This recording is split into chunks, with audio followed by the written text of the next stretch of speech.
Que se passerait-il si tu t'es déjà perdu dans tes pensées avec des « et si » ? Et si je changeais de travail ? Et si je gagnais à la loterie ? Mais que se passerait-il si nous commencions à nous poser des questions plus générales et peut-être moins réalistes ? Par exemple, que se passerait-il si tu perçais un trou dans la terre et que tu sauterais dedans ?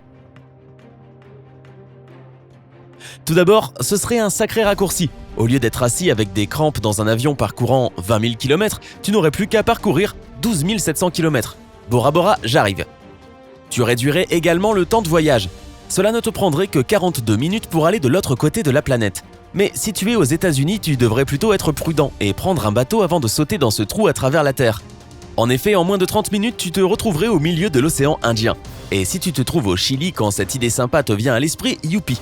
Tu pourrais être en train de déguster de la cuisine chinoise authentique pour le déjeuner. Mais personne n'a dit que ton voyage serait facile. Ne t'attends pas à ce que cette expérience soit aussi divertissante que de descendre d'un toboggan. Rien que d'y penser, cela me fait rire, pas toi ? Oui, mais hélas, tu devrais plutôt te préparer pour une course d'obstacles. Tout d'abord, selon l'endroit où tu commences à forer, attends-toi à tomber sur au moins 30 à 60 km de croûte continentale. Après cela, tu devras traverser presque 3000 km de solide manteau terrestre. Puis, tu tomberas sur le noyau externe contenant du fer liquide brûlant à environ 5500 degrés. Pour ton information, c'est aussi chaud que la surface du Soleil. Sans mentionner que ce noyau externe est de la même taille que Mars.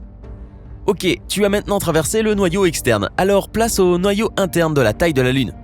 Mais tu n'as pas encore fini, parce que certains experts pensent qu'il y a un noyau encore plus profond, qui est entièrement liquide. Et voilà, tu as enfin traversé toutes les couches. Nous sommes ici. Oh, mais attends, tu as peut-être atteint le centre de la Terre, mais tu dois encore traverser toutes ces couches pour sortir de l'autre côté. Et si tu te demandais comment est-ce que tu peux parcourir une telle distance en seulement 42 minutes, la réponse est la gravité. Pendant que tu es actuellement assis en train de regarder cette incroyable vidéo, la gravité te pousse vers la Terre à une force de 10 mètres par seconde carrée. Et c'est une bonne chose. C'est grâce à ça que tu ne flottes pas dans l'atmosphère. Mais durant ta chute dans ton trou imaginaire à travers la Terre, tu te précipiteras à une vitesse de 10 mètres par seconde. Mais c'est seulement lorsque tu seras proche de la surface. Après que tu sois arrivé à mi-chemin, tu auras atteint une vitesse de 24 150 km/h. Et 21 minutes après que tu aies sauté dans le trou, tu passeras le centre de la Terre à 29 000 km/h. Par conséquent, pour que tu puisses traverser la planète en moins d'une heure, tu devras aller très très vite. Quand tu atteins l'autre côté de la planète, tu dois t'assurer que quelqu'un sera là pour te récupérer, sinon tu retomberas dans le tunnel par lequel tu es arrivé. Alors, si tu sautes depuis le Chili, tu as de la chance. Au lieu de déguster un canard laqué pour le déjeuner, tu seras juste en train de dévorer un ceviche chilien gagnant-gagnant. Et si tu sautes depuis les États-Unis, les probabilités que quelqu'un t'attende au beau milieu de l'océan Indien pour te rattraper sont proches du néant. Désolé. Que se passerait-il si la Terre n'était pas penchée ? Tu ne le sais peut-être pas ou tu as peut-être oublié étant donné que cela fait des années que tu as terminé l'école, mais l'axe de notre Terre est à un angle de 23,5 degrés. Et c'est une bonne chose, c'est la raison pour laquelle nous avons toutes nos saisons. Et si la Terre n'était pas penchée, eh bien la vie sur Terre serait vraiment différente. Tout d'abord, l'Arctique et l'Antarctique deviendraient des endroits plus agréables pour vivre. Le soleil apparaîtrait tous les jours et ces régions ne seraient pas aussi froides. Bon, tu ne pourrais pas bronzer durant l'été étant donné que ces zones seraient toujours les plus froides de la planète, mais tu serais au moins capable de dormir la nuit sans un masque de sommeil. Il n'y aurait plus de soleil de minuit comme il y a actuellement. De plus, l'été et l'hiver feraient partie du passé. C'est pourquoi toutes les traditions et activités en relation avec ces saisons disparaîtraient. La neige serait toujours visible dans les zones proches des pôles Nord et Sud, mais la majorité des endroits de la planète ne verraient plus la neige. Wouhou ! Plus de grattage de vitres. Oh, mais attends, plus de bonhommes de neige, de batailles de boules de neige ou de chutes de neige non plus. Dommage. Les plantes auraient un modèle de croissance complètement différent, tu sais, étant donné qu'il n'y aura plus de saison. Les pauvres plantes seraient complètement perdues. Cela aurait certainement une influence sur les animaux, notamment les herbivores. De plus, certains d'entre eux ne ressentiraient plus le besoin d'hiberner durant l'hiver parce qu'il n'y aurait plus d'hiver. Les ours erreraient partout. Mince. Ah, je rigole. Ou pas. Leur période de reproduction serait également modifiée. Nous aurions donc plus d'animaux dans la nature. Que se passerait-il si la Terre était plate ? Désolé pour ceux qui pensent que la Terre est plate, mais cette théorie ne tient pas la route. Je suis désolé. Si c'était le cas, nous aurions de sérieux problèmes avec la gravité. Elle fonctionnerait normalement, en nous tirant vers le bas, mais uniquement vers le centre du disque. Si tu t'éloignes du centre, la force serait alors plus horizontale, ce qui serait complètement fou, imagine. toute l'eau se rassemblerait au milieu du monde et les côtés deviendraient des déserts secs. Quant aux plantes et aux arbres, ils pousseraient à la diagonale. Plus ils seraient loin du centre, plus l'angle serait aigu. Il serait complètement impossible de pratiquer un sport avec une balle. À quoi bon si peu importe comment tu lances la balle, elle retournerait au centre de la planète? Alors la prochaine fois qu'une noix de coco tombe à côté de toi, sois reconnaissant que la Terre soit ronde. Sinon cette noix de coco t'aurait sûrement frappé au visage. Aïe! Que se passerait-il si la Terre commençait à tourner plus vite? Commençons avec des faits actuels. La planète tourne très vite, et elle tourne encore plus vite à l'équateur. Par exemple, l'équateur se déplace à une vitesse d'environ 1770 km/h, alors que Chicago prend son temps, avec une vitesse de 1200 km/h. Nous ne pouvons pas ressentir tout cela bien entendu parce que nous nous déplaçons avec la planète. De la même façon que quand tu es dans la voiture, tu ne sens pas que tu te déplaces à une vitesse de 100 km/h. C'est le même concept mais à une plus grande échelle. Imaginons que la Terre commence à tourner à 1 km/h plus vite. Cela semble inoffensif, n'est-ce pas? Eh bien, pas complètement. Le niveau de la mer augmenterait de quelques centimètres autour de l'équateur, parce que si la planète tourne plus vite autour de son centre, l'eau des pôles migrera. Cependant, cela te prendra plusieurs années pour le remarquer. Eh bien, je pense que nous pouvons survivre. Ce que tu remarquerais immédiatement, ce seraient des satellites qui n'iraient pas dans la bonne direction. Ils tournent autour de la planète à la vitesse de la rotation de la Terre. Alors, si la planète augmente sa vitesse, les satellites perdraient leur position.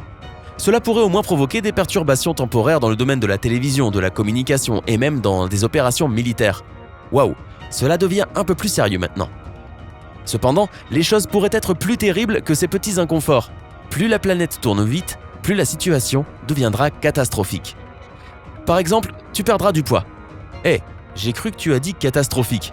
Quoi de mieux que de perdre du poids instantanément sans régime atroce ni exercice?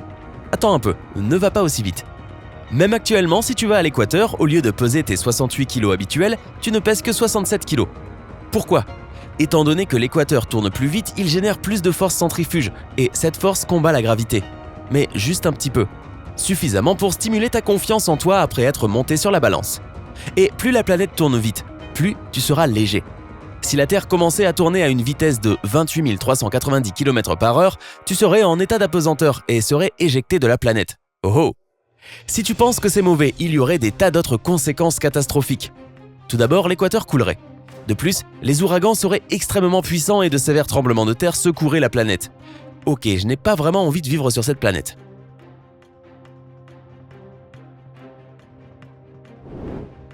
Que se passerait-il si la Terre était un cube? Une Terre cubique serait une planète très différente de celle sur laquelle nous vivons actuellement. Tout d'abord, au centre de chaque face, la gravité serait à son point le plus fort. C'est à cet endroit que toute l'eau serait récoltée, un peu comme la théorie de la Terre plate, tu te rappelles? Quant aux côtés de la planète, ils ressembleraient à des rochers arides. Il n'y aurait pas d'atmosphère étant donné qu'elle serait attirée vers les centres des côtés. Alors pour résumer, nous vivrions sur une planète avec une atmosphère épaisse et des océans géants au centre de chaque côté, chacun avec son propre écosystème. Que se passerait-il si la Terre avait des anneaux? Oui, j'ai toujours été jaloux de Saturne et de ses jolis anneaux. Et si notre planète avait les mêmes, eh bien ils auraient l'air différents selon l'endroit où tu te trouverais. Ces anneaux seraient probablement parallèles à l'équateur. Alors en étant proche de l'équateur, tu verrais ces anneaux comme de fines colonnes de lumière qui disparaissent dans le ciel. Mais si tu t'éloignes de l'équateur, les anneaux auront l'air plus larges et plus lumineux. Ils reflèteraient également la lumière du soleil durant la nuit. Ce serait comme s'ils brillaient dans la nuit. Plutôt un point bonus pour les romantiques. Comme résultat, il n'y aurait jamais d'obscurité totale sur Terre. Cependant, durant la journée, le niveau de lumière exploserait. Que se passerait-il si la Terre n'avait pas de lune? Tout d'abord, comment est-ce que Neil Armstrong et Buzz Aldrin seraient devenus célèbres? À part cela, ne pas avoir de lune modifierait considérablement notre monde. Les marées continueraient d'exister, mais elles seraient beaucoup plus faibles. Tu n'aurais pas la chance d'avoir une promenade romantique au clair de lune. Désolé les romantiques, vous avez eu les anneaux brillants avant, mais vous perdez sur celui-ci. Les nuits deviendraient beaucoup plus sombres, mais la chose la plus importante, c'est que les journées sur Terre seraient plus courtes. Cela arriverait parce que, sans lune, notre planète tournerait plus vite. Alors, au lieu de te plaindre de ne pas avoir assez de temps dans une journée, tu rêverais d'avoir au moins 24 heures. Que se passerait-il si la Terre était 2 fois plus grande? Si notre planète était 2 fois plus grande que sa taille actuelle, sa force gravitationnelle serait 2 fois plus forte. Par conséquent, les arbres seraient plus gros et plus grands et les plantes fortes et résistantes. Les animaux seraient également plus grands, plus forts et avec de larges jambes pour supporter leur poids accru à cause de la gravité. Peux-tu imaginer ton chat tout musclé avec les jambes d'Arnold Schwarzenegger? Quant aux humains, cela dépendrait des demandes de l'évolution. Soit ils deviendraient musclés ou bien au contraire ils seraient maigres. On croise les doigts pour que ce soit la dernière option. Quels autres « et si » t'es-tu déjà posé? Dis-le nous dans les commentaires. Partage cette vidéo avec tes amis et rappelle-toi d'appuyer sur j'aime. Reste du côté sympa de la vie.